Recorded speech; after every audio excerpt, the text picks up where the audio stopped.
오늘 말씀은 마태복음 10장 34절부터입니다. 마태복음 10장 34절부터 우리 38절까지 다 같이 합독을 해보겠습니다. 내가 세상에 화평을 주러 온 줄로 생각하지 말라. 화평이 아니요 검을 주러 왔노라. 내가 온 것은 사람이 그 아버지와 딸이 어머니와 며느리가 시어머니와 불화하게 하려 함이니 사람의 원수가 자기 집안 식구리라.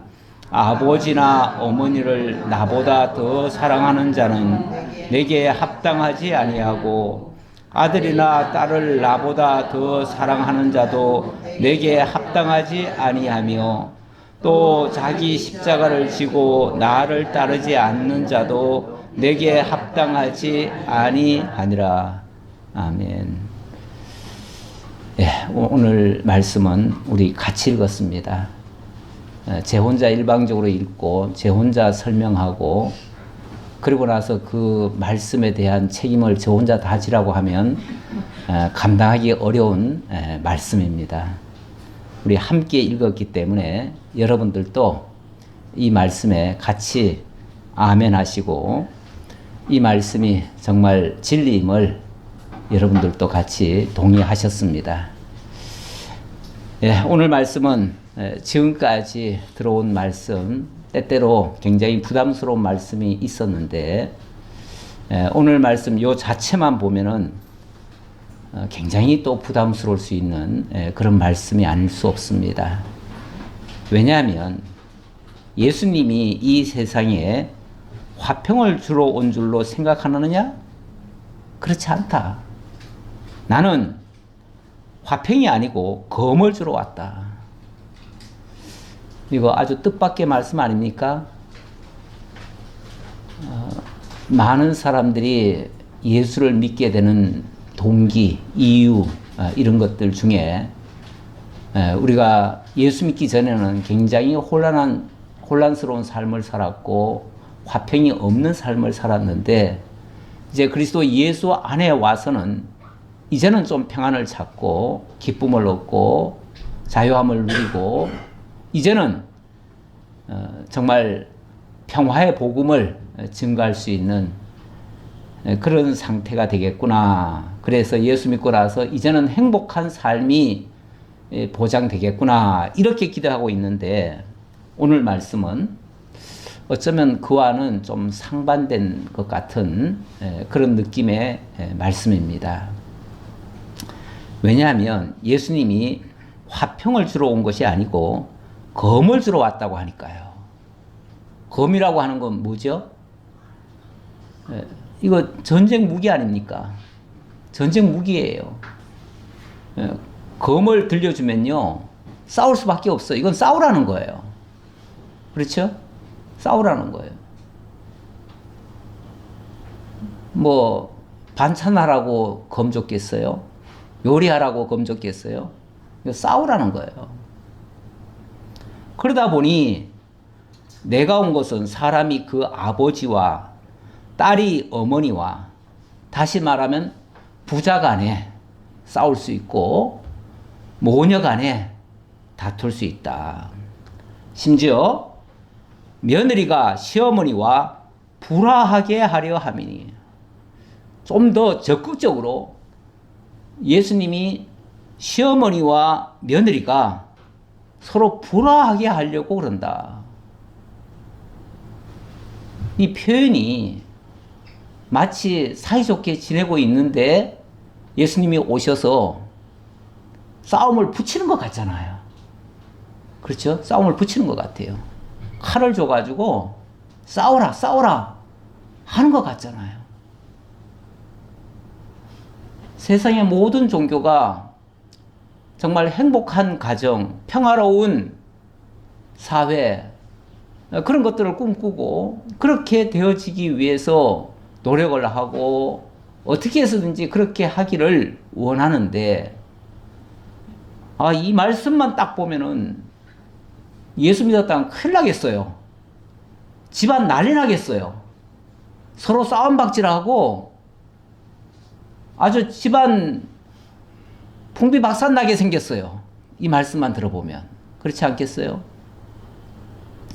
신앙이 좀 어리신 분들 같으면은 어휴, 이거 예수 믿었다고 큰일 나겠다. 우리 집안 싸움판 나겠구나.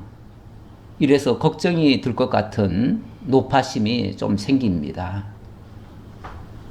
어쨌든 말씀은 그래서 어느 한 부분만 들으면은요, 큰일 납니다. 부분만 들으면은. 성경에 보면요, 어떤 부분에서는 죽이라 하는 말씀도 있어요. 죽이라. 자기를 죽이래요. 육체를 죽이래요. 육체의 소욕을 죽이래요. 그 죽이라는 말 다른 거 다 그냥 거두절미하고 그것만 딱 잘라가지고 얘기를 해버리면 야, 저기는 완전히 죽이라는 거구나. 죽이는 종교구나. 큰일 날 얘기죠. 근데 이제 전후 문맥을 좀 살펴봐야지요. 어디서부터 그 말이 나오기 시작했는지, 뭘 위해서 어떤 결과를 목표하고 그렇게 하라는 건지, 그걸 좀 알고 나면 오해가 없을 텐데, 모르면요, 엄청난 오해를 살 수 있습니다. 그래서 믿음이 연약한 자들은요, 이런 일들 때문에 가끔씩 실족을 합니다. 실족을 해요. 실제로 예수 믿다가 실족하는 경우가 종종 있습니다. 사실은 오늘 내용 쭉 전개해 가다 보면은 세례 요한 이야기가 나오는데 세례 요한의 제자들이 실족을 했었어요. 그래서 예수님께 와서 일종의 따져 묻는 그런 장면이 나옵니다. 예. 예수님은 그 사건을 사례로 드시면서 누구든지 나로 인하여 실족하지 않는 자가 복이 있다 하지만 예수님으로 인해서 실족하는 자도 있다는 얘기예요. 그렇죠? 예수님이 친히 천국 복음을 가지고 오셔서 우리들에게 하늘 소식을 전하시는데 그 얘기 듣고 실족하는 자들도 있어요. 실족한다 그러면은 만약에 그 실족 상태가 계속 유지되면 그는 망하는 거 아니겠어요? 천국 복음을 듣고 실제로 망하는 사례도 제법 있습니다. 그래서 이 복음이라고 하는 것이 선포가 되어지면 두 가지 현상이 일어나는데요. 그 복음을 듣고 어찌할꼬 하며 회개하고 돌아서서 예수를 믿고 구원에 참여하는 자도 있는가 하면 반대로 그것이 나에게 거치는 돌이 돼가지고 나를 넘어뜨리고 완전히 일어나지 못하게 만드는 그야말로 망하게 하는 그런 일들도 가끔씩은 있어요. 어쩌면 세상에 수많은 사람들이 예수를 못 믿고 있는데 못 믿고 있는 사람들에게 복음이 전해지지 않아서 그런가? 그렇지는 않은 것 같아요. 그들도 얼마든지 복음을 들을 기회가 있었고 실제로 그들 주변에 많은 전도인을 통해서 복음이 들려졌을 거예요. 그런데 그들이 아직까지 예수를 믿지 못하고 있습니다. 이제 이유를 들어보면 이유가 많지요. 나는 이래서 못 믿겠다. 저래서 못 믿겠다. 그게 다 걸려 넘어진 거예요. 복음이 없어서가 아니에요. 복음이 들려졌는데 그 말씀의 진리를 잘 이해를 못 해가지고 오해를 하고 그러다 보니 결국은 기독교가 자기들을 살리는 게 아니라 자기들을 망치는 줄 알고 그래서 예수를 영접할 수가 없는 거예요. 그래서 망하는 경우도 많아요. 오늘 말씀도 그래서 이거 주의 깊게 듣지 않으면은 자칫하면은 망하기 딱 좋은 걸려 넘어지기 딱 좋은 그런 말씀의 한 부분이에요. 예, 지금 사실 이 마태복음 계속해서 어찌 보면은 좀 역설적으로 표현하시는 부분들이 꽤 많아요. 예, 앞에서 그 제자도에 대해서 얘기할 때도 굉장히 부담스럽게 사실은 들려줄 수 있는 말이에요. 마치 예수를 믿으면 이런 핍박이 있고 이런 환란이 있고 이런 역경이 있고 심지어는 죽을 수도 있고 뭐 이런 얘기가 계속 나왔잖아요. 그러다가 오늘은 거기에 결정타처럼 우리 주님이 불화하게 하려고 한다. 이렇게 말씀하시니 참 이 진리를 알지 못하면 정말 큰일 나겠어요. 예. 자, 그러면 이제 진리를 좀 말씀을 드려야 되는데, 자, 일단 세상 모든 사람들이 추구하는 것이 뭐죠? 세상의 평화입니다. 평화를 다 추구합니다. 세상의 평화뿐 아니라 한 가정의 평화, 또 한 개인의 평화, 늘 내 마음의 평화, 이것도 늘 추구하고 있습니다. 그래서 우리 인사할 때도 샬롬 그러잖아요. 유대인들은 흔히 샬롬 하고 인사를 하는데, 샬롬이란 말이 평화란 얘기예요. 평강. 심령의 평강을 얻기를 원한다. 평화가 있기를. 예. 그래서 늘 평화를 부르짖죠. 그거 잘못된 게 아니에요. 당연히 그렇게 하라고 했어요. 사실은 예수님께서도 복음을 전하면서 어느 집에 가든지 그 집에 들어가거든 뭐부터 하라 그래요? 평화를 이야기하래요. 그 가정이 평화롭기를 구해주래요. 물론 그 가정이 평화를 원치 않으면 발에 먼지를 떨어버리고 그리고 나와라 이렇게도 말씀하시기는 했지만 어쨌든 평화를 선언하는 거예요.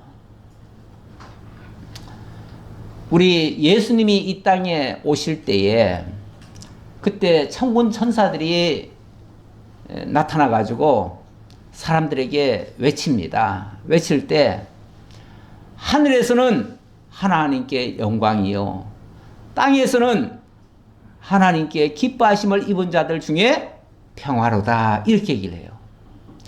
이걸 그냥 간단하게 뭐 군더더기 다 빼버리고 하늘에서는 영광, 땅에서는 평화, 이게 주님이 이 땅에 오신 근본 목적이고 그 일을 위하여 이 땅에 오셨다는 거예요. 그러면 당연히 우리 주님이 평화라고 하는 그걸 가지고 오셔요. 평화를 가지고 오셔요. 근데 왜 또 불화하게 한다 이렇게 얘기할까요? 네, 생각을 좀 잘 해보셔요. 지금 불화하고 있다는 것은요, 불화하게 하신다는 말은요, 뭔가를 고치겠다는 얘기예요. 뭔가를 고치겠다는 얘기예요. 만약에 지금 평화롭게 살고 있고 아무 문제가 없으면 그러면은 뭔가 예수님이 뭔가 하실 일이 있을까요? 자, 예수님 오기 전 상태를 생각해 봅시다. 세상은 너무너무 평화로워요. 아무런 문제가 없어요. 죄도 없어요. 모든 사람이 다 화목하게 살고 있어요. 너무 아름답게 살고 있어요. 그럼 예수님이 오실 이유가 있나요? 없죠. 예수님이 평화라고 하는 그 주제를 가지고 오실 필요가 있나요? 없어요. 예수님이 오신다고 하는 것은 이 땅에 진정한 평화가 없다는 얘기예요. 그러면 이 땅에 많은 사람들이 평화를 추구하는 건 뭐예요? 평화가 없기 때문에 평화를 추구하는 거예요. 자, 그러면은 지금 현재 조금 화목하게 살고 있다 또는 평화롭다 하는 것은 어찌 보면 인간들이 자기 기준으로 뭔가를 만들어 놓은 거예요. 그것이 만약에 평안하다면 그건 거짓 평화인 거예요. 진짜 평화가 아니에요. 거짓 평화를 가지고 있고 거짓 평화를 꿈꾸고 있고 거짓 평화를 위해서 힘쓰고 있어요. 세상 사람들이 모두가 다 평화를 원하는데, 자, 객관적으로 한번 생각해 봅시다. 진정한 평화가 이 세상에 있나요? 없어요. 서로가 서로를 대적하고 늘 다투고 늘 싸우고 정말 평화를 다 추구하는데 실제로는 평화가 없어요. 그러면은 지금까지 추구하거나 또는 목표로 삼고 있는 그 평화들이 다 가짜라는 거예요. 진짜 평화가 아니었다는 거예요. 왜 진짜 평화가 아니냐면, 진짜 평화는 하나님께서 주시는 것이어야 되고 하나님께 있는 것이 진짜 평화예요. 그런데 인간이 아담의 타락 이후 하나님과의 관계가 벌어지는 바람에 하나님께로부터 그 진정한 평화를 공급받지 못하고 있어요. 그런데 인간은 자기 나름대로 평화를 추구하고 있어요. 그 대표적인 케이스가 아담의 후대 중에 아벨과 가인이 하나님께 제사 드려놓고 뭐합니까? 서로 싸우죠. 그래가지고 결국은 가인이 아벨을 죽이죠. 그리고 가인의 후예들이 두려워서 벌벌 떱니다. 그러다가 라멕인가요? 누군가요? 그 사람이 자기 성을 쌓습니다. 성을 쌓고 그 안에 각양동철로 무기를 만들었습니다. 그리고 자기를 위로하기 위해서 각종 악기를 만들어 가지고 자기를 흥겹게 만듭니다. 그리고 누구든지 자기를 해하는 자는 다 죽여버리겠다고 선포를 합니다. 그래 놓고 그 성 안에서 자기만의 평화를 누리고 있습니다. 그거는 진짜 평화인가요? 다른 사람들에게는 그거는 굉장한 위협들입니다.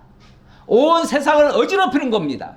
그러면서 자기 평화를 꿈꾸고 있고 만들려고 자기 아성을 쌓고 있는 거예요. 그렇다면 그렇게 인간들이 원하는 그 평화를 계속 하도록 유지하도록 그걸 장려하고 거기에 뒷받침해 주는 게 진정한 평화일까요? 아니죠.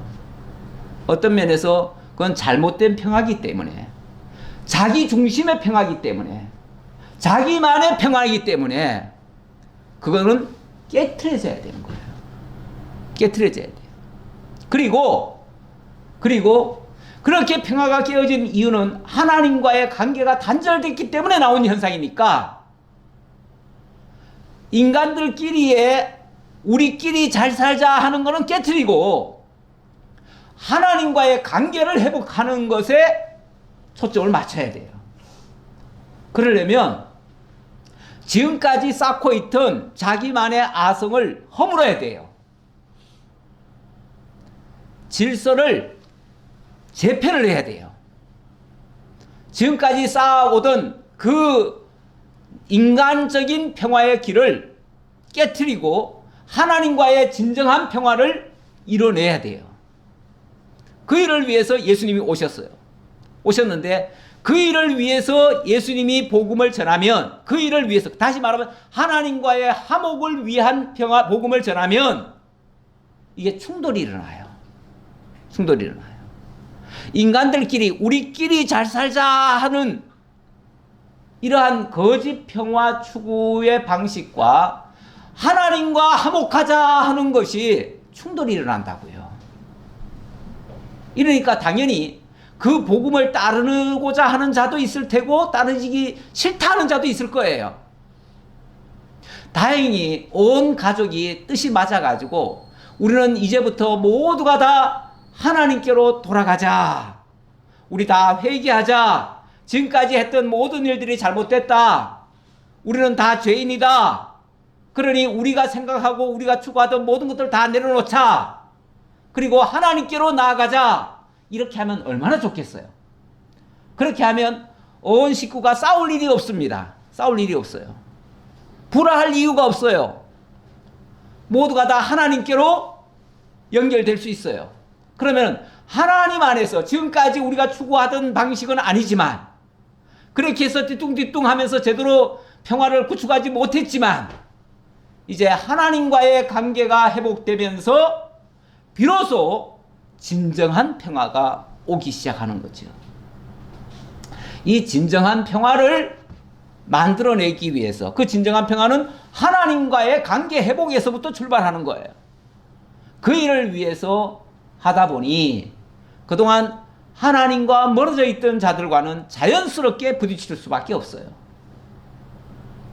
거기서 어쩌면 서로 싸움이라고 하는 것도 발생할 수가 있어요.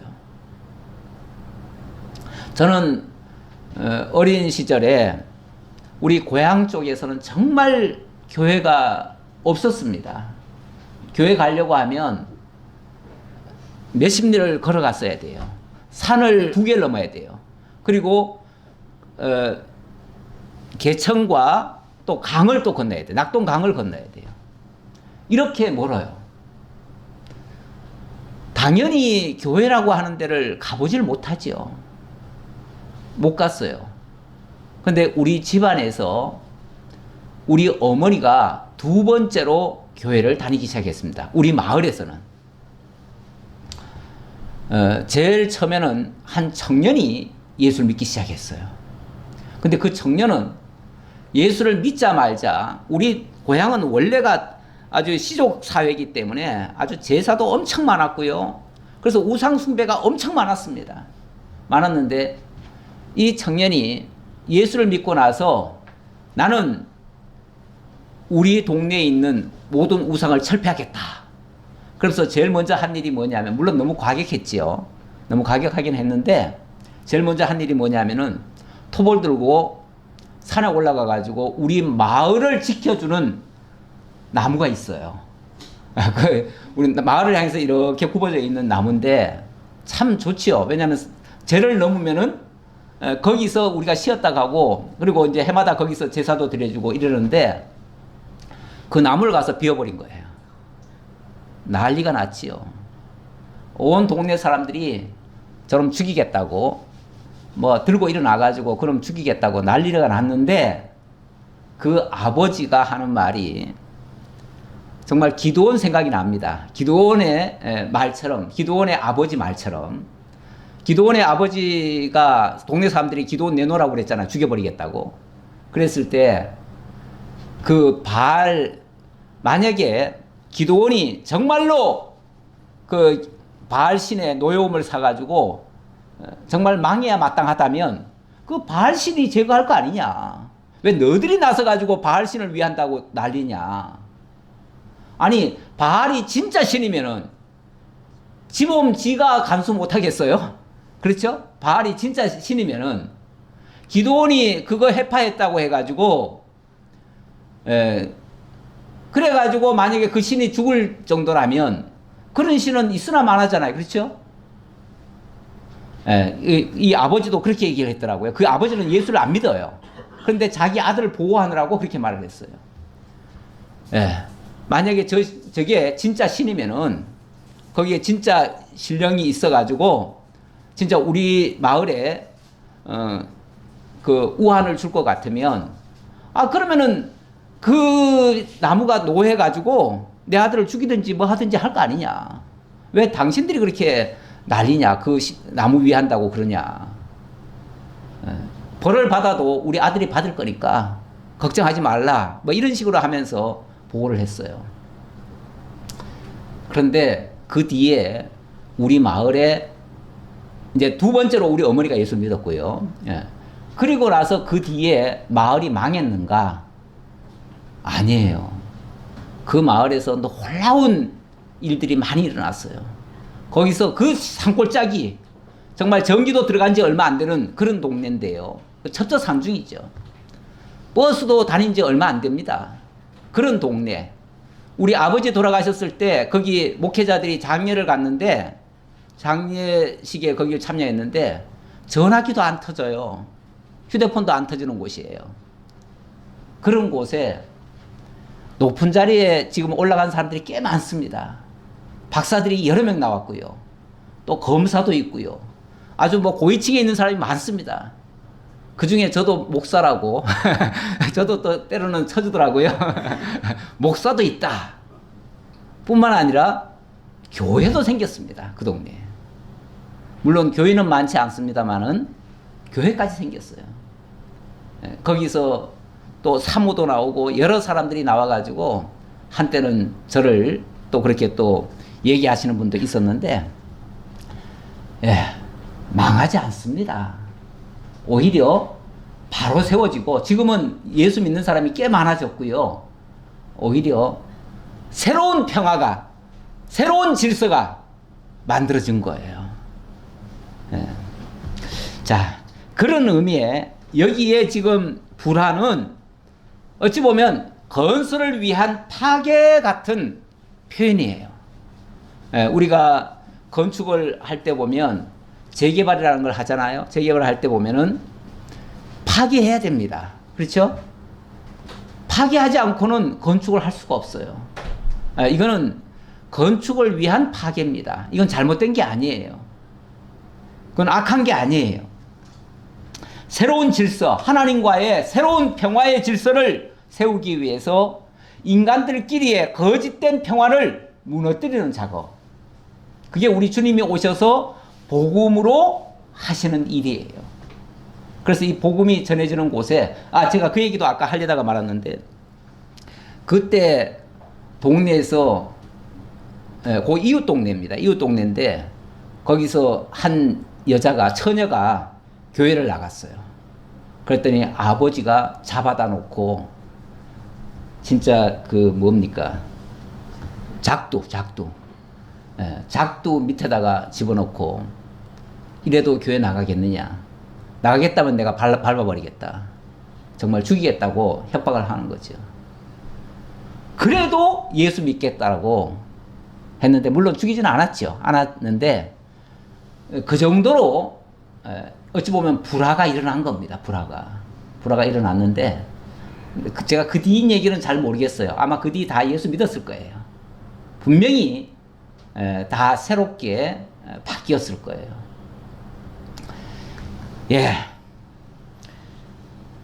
이렇게 과정적인 불화지, 진짜 예수님이 무슨 집안 박살 내려고 이렇게 하신 것이 아니다.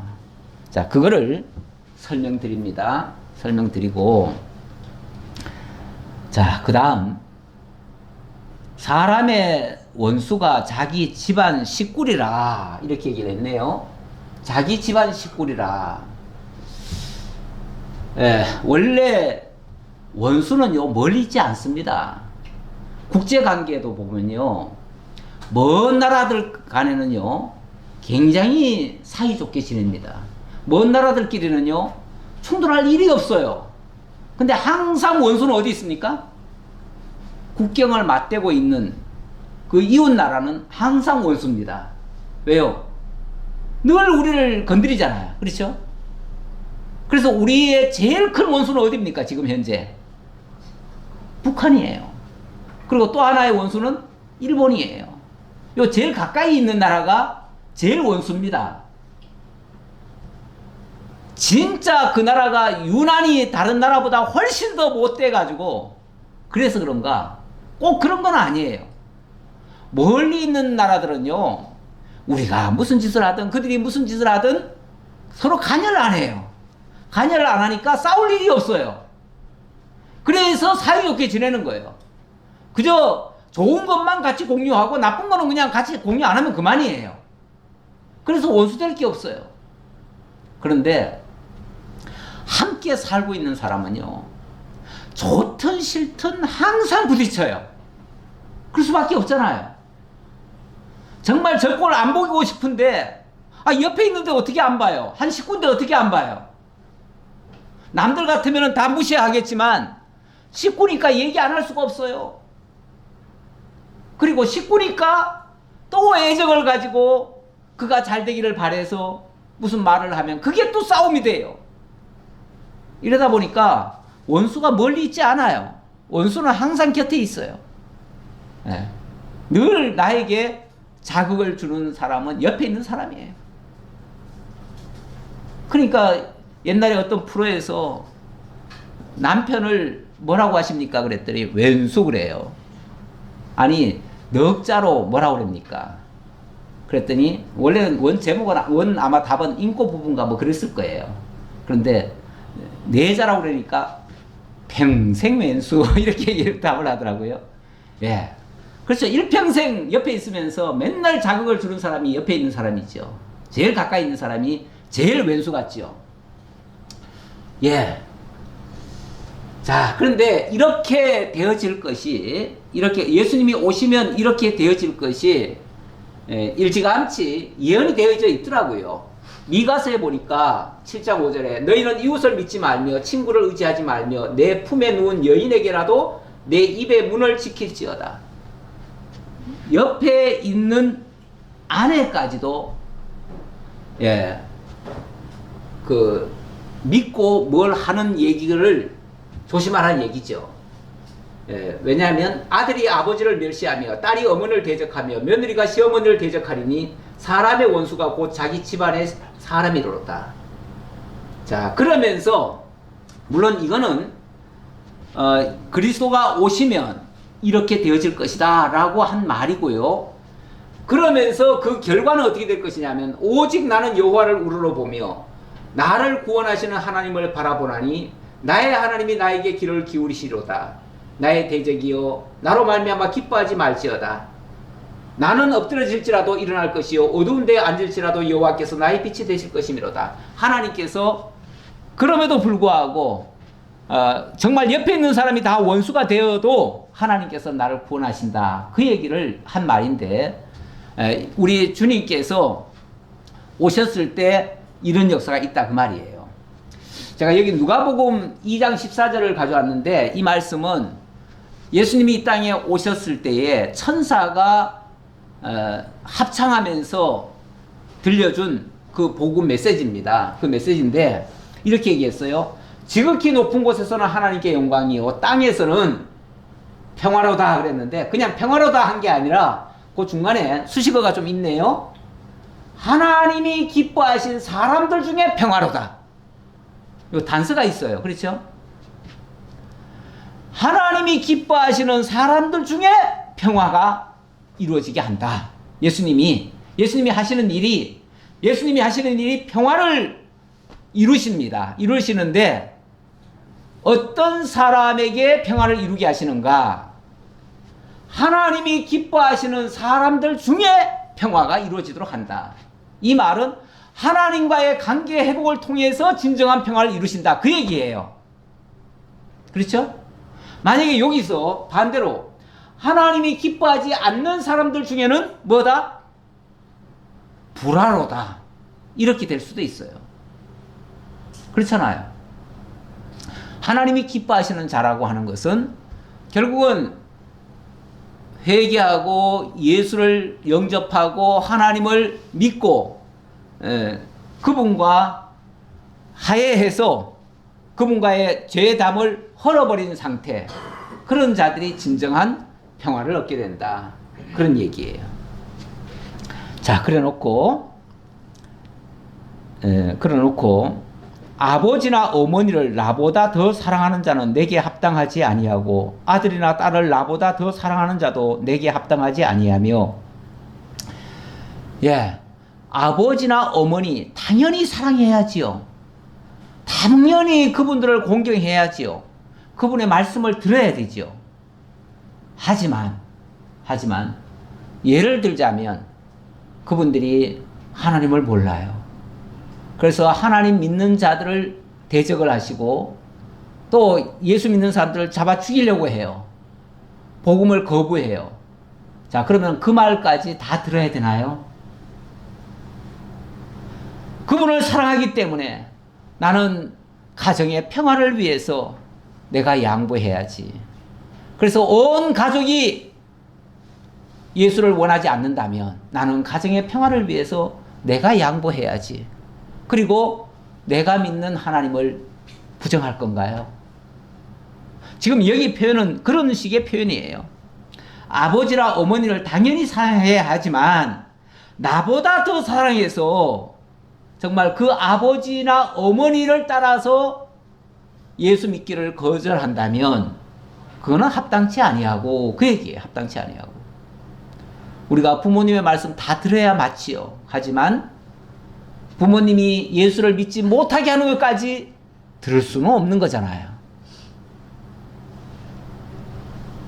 그와 같은 이치로 이해를 하시면 되겠습니다.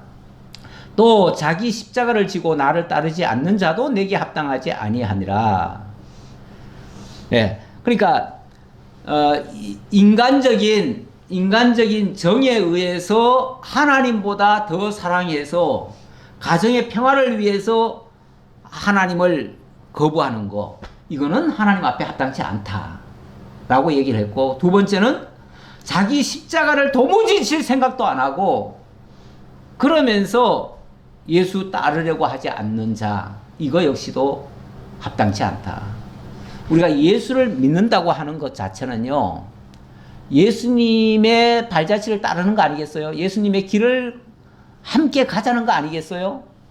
그러면은 그 길은 우리가 미처 생각지 못했던 길이기도 하고 그 길을 가기 위해서 장애물들이 있을 수도 있어요. 그럼 어쩌면 그 장애물을 내가 감당하며 가는 것, 그러니까 주님을 따르기 위해서 만약에 걸려지는 여러 가지 장애물이 있다면 그것을 내가 능히 감당하며 가리라 한다면 그게 자기 십자가를 지는 거예요. 그런데 나는 그렇게 고생하기 싫어, 힘든 일은 안 할래, 근데 예수 믿고 천국은 가고 싶어, 그러니까 나는 예수 믿고 그냥 천국만 가고 이 십자가는 안 질래, 말이 될 것도 같지만 사실은 말이 안 되지요. 안 돼요. 쉽게 말하면 열매는 따먹고 나는 그 열매가 길러지는 데까지의 모든 희생은 하지 않을래, 그 말과도 같잖아요. 네. 천국이라고 하는 거기는 나는 가고 싶은데 그 천국을 위해서 가는 길목에 놓여진 여러 가지 장애물들은 나는 안 할래. 이게 자기 십자가를 안 지겠다는 얘기다, 그 말이죠. 이거 역시도 사실은 합당치 않은 모습이다, 그런 얘기예요. 그리고 39절, 자기 목숨을 얻는 자는 잃을 것이요 나를 위하여 자기 목숨을 잃는 자는 얻으리라. 목숨이 뭐 여러 개 있는 것도 아닌데 한 개 잃어놓으면 끝인데 잃으면은 얻고, 잃지 않겠다고 발버둥 치면 결국 잃어질 것이다. 뭔가 좀 이것도 좀 깊이 있게 생각지 않으면은 오해 소지가 있을 수 있는 말인데요. 우리가 나 자신만을 위하고 나의 것만을 추구하기 위해서 이렇게 하고자 한다면 아마 주님 따르는 길에 여러 가지 장애가 있을 것이고, 무엇보다도 예수 믿으면 죽을까봐 겁나서 못 믿는 경우도 있을 수 있을지 모르겠어요. 물론 지금은 우리가 평화 시기라서 그런 일이 있을까 싶기는 하지만 우리의 중심이 확고하게 자리 잡히지 않으면요, 조그만 어려움이 오거나 어떤 위협적인 상황이 오면 예수 부인하기 딱 좋습니다. 사실은 우리나라가요, 국가적으로 나라를 잃은 적이 있잖아요. 일본에게 잃었었고 또 북한에게도 한 잠깐이지만 나라를 빼앗겼었어요. 그랬을 때 일본이 와가지고 예수를 못 믿게 하거나 아니면은 예수를 믿더라도 먼저 천황에게 먼저 절을 하고 동방요배를 하고 교회 안에도 동방요배하는 신사 같은 거를 만들어 놓고 거기다 절하고 들어가도록 했어요. 그러니까 하나님께 온전히 하나님을 따르고자 한다면 사실은 우상에게 절하면 안 되거든요. 그런데 그때 조선 기독교 총연맹인가 어디선가 자관 거기서는 어떻게 결의를 했냐면 동방요배는 국가에 대한 의뢰일 뿐이다. 그러니 해도 괜찮다. 그래 전국에 동방요배 다 하라고 교회마다 신사를 다 갖다 놓으라고 아예 그렇게 했어요. 네. 교회가 앞장서서 그렇게 했다니까요. 목사님들이 그렇게 했어요. 물론 그렇게 안 하면 죽이겠다고 뒤에서 총칼을 들이대고 했겠죠. 나 살려고 했을 뿐이에요. 안 그러면 나 죽었어요.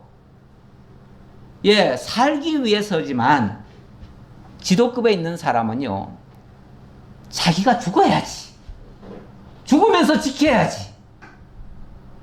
모든 백성을 위해서, 모든 믿는 사람들을 위해서 자기가 대신 죽는 한이 있어도 그걸 지키고 자기는 죽고, 그리고 모든 사람이 거기에 빠지지 않게 하는 것이 맞지.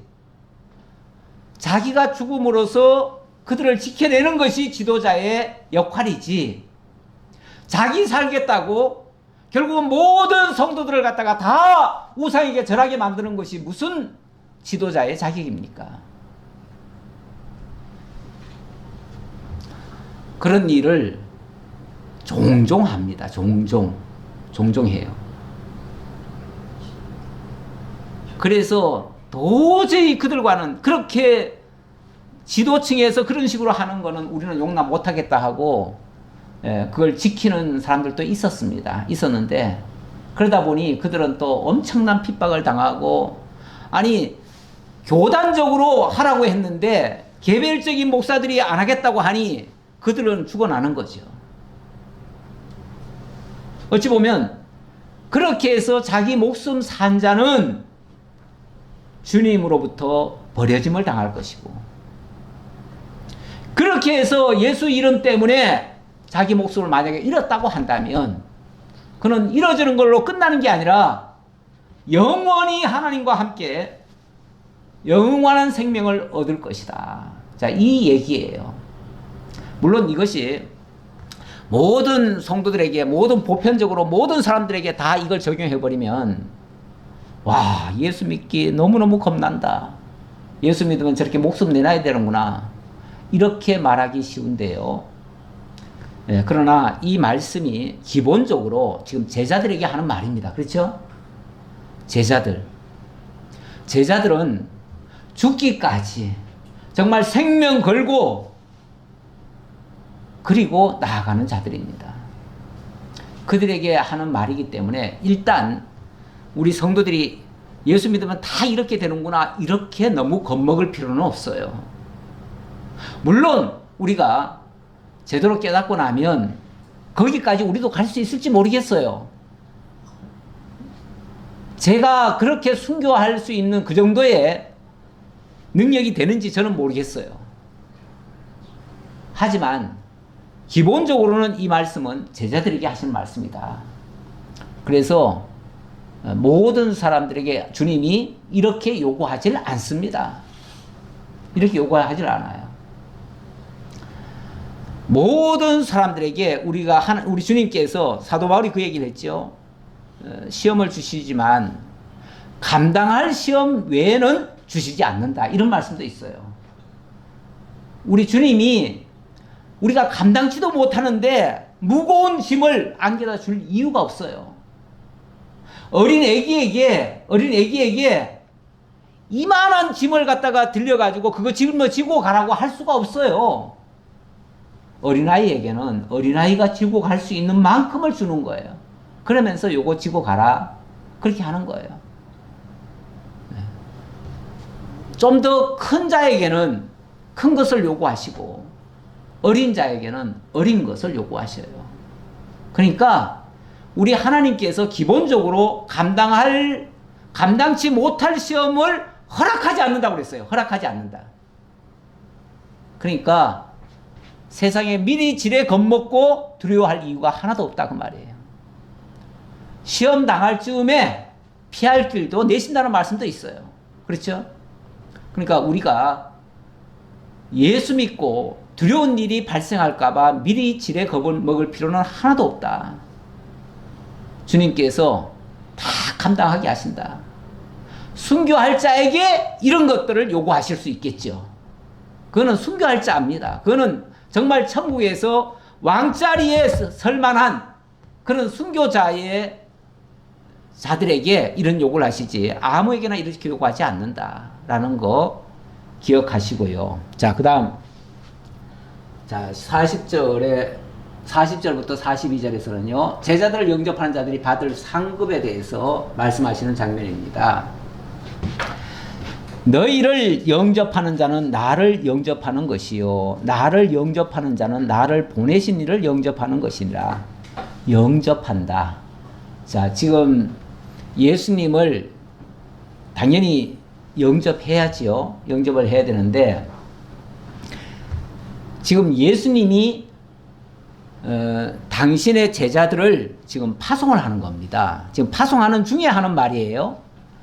예수님이 당신의 제자들을 파송을 하는데 만약에 어떤 사람들이 이 제자들을 영접을 한다면 그 사람은 그 제자를 영접하는 것이 아니고 사실은 예수님을 영접하는 것과 같다 그 말이죠. 왜요? 예수님이 보냈으니까. 그렇죠? 그리고 또 예수님을 영접한다는 것은 더 나아가서 예수님을 이 땅에 보내신 분이 하나님이시니까 결국 하나님을 영접하는 것이다. 그래서 우리가 복음을 듣고 그 복음을 전하는 자를 귀히 여긴다면 그 전하는 자를 통해서 예수님을 영접하는 것이고 더 나아가서 하나님을 믿는 것이죠. 그래서 하나님과의 관계가 평화를 이루고 하나님이 주시는 그 복에 참여하게 되는 것이죠. 자, 그런 뜻으로 얘기를 하는 것입니다. 자, 그리고 41절에서는 이번엔 영접이라는 개념보다는 상급에 대한 이야기입니다. 선지자의 이름으로 선지자를 영접하는 자는 선지자의 상을 받을 것이요 의인의 이름으로 의인을 영접하는 자는 의인의 상을 받을 것이요 또 누구든지 제자의 이름으로 이 작은 자 중 하나에게 냉수 한 그릇이라도 주는 자는 내가 진실로 너에게 이르노니 그 사람이 결단코 상을 잃지 아니하리라 하시니라. 누구든지 제자의 이름으로 이 작은 자 중 하나에게 한 것. 그러니까 선지자가 선지자를 통해서 어찌 보면 우리가 궁극적으로는 하나님을 다 믿는 사람들이죠. 믿는 사람들인데 그 방편적으로 어찌 보면 복음을 듣고 믿게 되는데 그 복음을 전해주는 자가 선지자일 수도 있고 의인일 수도 있고 또 제자일 수도 있습니다. 그렇죠? 제자일 수도 있어요. 이거는 시대마다도 다를 수가 있고요. 특히 선지자나 의인이라는 이름은 어찌 보면 구약 시대에 선지자들이 있었잖아요. 근데 그 선지자의 말을 듣고 그런 말씀을 통해서 정말 하나님께로 나온 자들 그들에게는 그들에게 합당한 상이 있을 것이다. 그리고 또 제자의 이름으로 이 작은 자 중에 하나에게 냉수 한 그릇이라도 주는 자는 이렇게 얘기를 했는데 제자의 이름은 이건 이제 신약시대죠. 신약시대는 제자를 통해서 복음이 전파되어집니다. 그리고 그 제자들과 함께 하는 자들에게 그 상을 주시는데 그러면 이 상이 다 제각각 다른 건가? 선지자의 상은 또 따로 있고 의인의 상은 따로 있고 제자의 상은 따로 있는가? 원래 상이라고 하는 것은 기본적으로 같은 겁니다. 다 같은 거예요. 따로 있는 건 아니에요. 그러나 과정적으로 또는 방편적으로 선지자를 통해서 영접을 하기도 하고 의인을 통해서 영접하기도 하고 제자를 통해서 영접하기도 하니까 그들마다 특색은 있으니까 좀 다르다고도 표현할 수 있는데 궁극적으로는 같아요. 같은 거예요. 제가 굳이 이거를 좀 구분해서 좀 설명해 보자면 선지자 이름으로 영접한다고 하는 것은 선지자들이 하나님의 언약을 가지고 하셨잖아요. 언약을 선포하고 그 언약이 이루어질 것을 이야기를 했는데 구약의 선지자들이 언약한 것은요 예수 그리스도를 통해서 이루어질 하나님의 나라입니다. 그래서 그 복은 바로 하나님의 나라다. 그렇게 말씀드릴 수 있고 또 의인의 이름으로 영접한다고 말을 한다면 그 의가 내게 전수되지 않겠어요? 그러니까 의롭게 된다는 얘기죠. 근데 이제 이게 결국은 같아요. 같고, 제자의 이름으로 대접한다고 하는 것은 제자들이 정말 죽음을 각오하고 지금 이런 일을 하는데, 심지어 아까 나를 위해서 십자가를 지라 이런 표현 하잖아요. 나를 위해서 자기 목숨을 잃어라 이런 얘기도 하는데, 십자가를 진다. 십자가를 진다는 것도 사실은 죽는다는 얘기예요. 자기 목숨을 잃는다는 것도 어찌 보면 죽는다는 얘기예요. 근데 그 죽으면은 얻으리라 이렇게 얘기를 했죠. 죽으면 얻는 게 뭐죠? 부활이죠, 부활이죠. 죽으면 죽음으로 끝나는 게 아니라 영원한 생명으로 부활을 하게 되어져요. 그래서 이걸 굳이 구분하자면 하나님의 나라에 의롭게 되어서 생명의 부활로 영생을 누리게 될 것이다. 이런 얘기예요. 이게 상급이라면 최고의 상급이죠. 이거 외에 다른 상급을 자꾸 기대하시는 분들이 있어요. 어떤 부흥사는 그런 말을 해가지고 한때 그게 회자가 되기도 했었는데, 뭐 천국에 갔더니 누구는 아주 황금 아파트에 살고 있는데 어느 목사님은 개털 모자 쓰고 있더라. 그래가지고 정말 이 땅에서 정말 하나님 위해서 제대로 일 안 하면 천국 가서도 거지 같은 생활한다. 이런 얘기를 했어요. 그런데 천국에 거지 같은 사람들이 살고 있으면 거기가 천국인가요? 천국 아니죠. 그건 뭔가 뭐 좀 엉뚱한 걸 본 거죠. 그 사람이 직접 자기가 천국 갔더니 그렇게 봤다 그러는데 아마 그분이 딴 데 간 것 같아. 내가 봐서는 천국을 간 게 아니고 딴 데를 간 것 같아요. 천국은 그렇지 않습니다. 마태복음 25장 34절에 보니까 그때 임금이 그 오른편에 있는 자들에게 이르시되 내 아버지께 복받을 자들이요 나와 내 앞으로 와서 창세로부터 너희를 위하여 예비된 나라를 상속받으라 이렇게 얘기를 해요. 창세로부터 너희를 위해서 예비한 나라가 있다. 이 나라를 내가 너희에게 주노라 그 말이에요. 그 나라가 무슨 나라죠? 하나님의 나라죠. 그 하나님의 나라가 천국이고 그게 언약된 복이에요. 모든 선자들을 통해서 외친 바가 이거예요. 이거보다 더 큰 상급이 있습니까? 아니 천국 그 자체가 황금보다 더 아름다운 곳인데 무슨 거기 가서 다시 또 황금 덩어리를 또 얻겠다고 그래요. 이 땅에서 물질적 그 개념으로 생각하던 사람들이 거기 가서도 그런 물질을 얻겠다고 하는 거나 똑같아요. 그거는 어찌 보면 너무 천박한 생각이에요. 그 생각 자체가. 그러면서 왜 그들에게 이 예비된 나라를 상속하냐면 내가 줄일 때 너희가 먹을 것을 주었고 목마를 때 마시게 하였고 나그네 되었을 때 영접하였고 헐벗을 때 옷을 입혔고 병들었을 때 돌보았고 옥에 갇혔을 때 와서 보았느니라. 아니 언제 그렇게 했을까요? 그래가지고 이 이야기를 들은 사람이 아니, 제가 언제 그런 일을 했습니까? 라고 했습니다. 그랬을 때 이렇게 답변하십니다. 임금이 대답하여 이르시되 내가 진실로 너에게 이르노니 너희가 여기 내 형제 중에 지극히 작은 자 하나에게 한 것이 곧 내게 한 것이니라.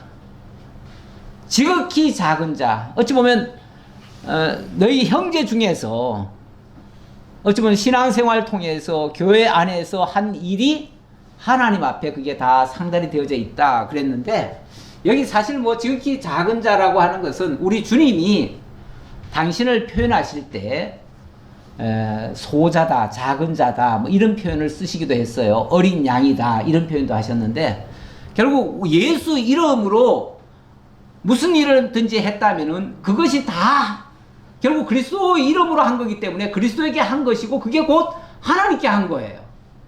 그래서 하나님께로부터 그 모든 상을 받게 될 것이다. 이런 얘기예요. 예.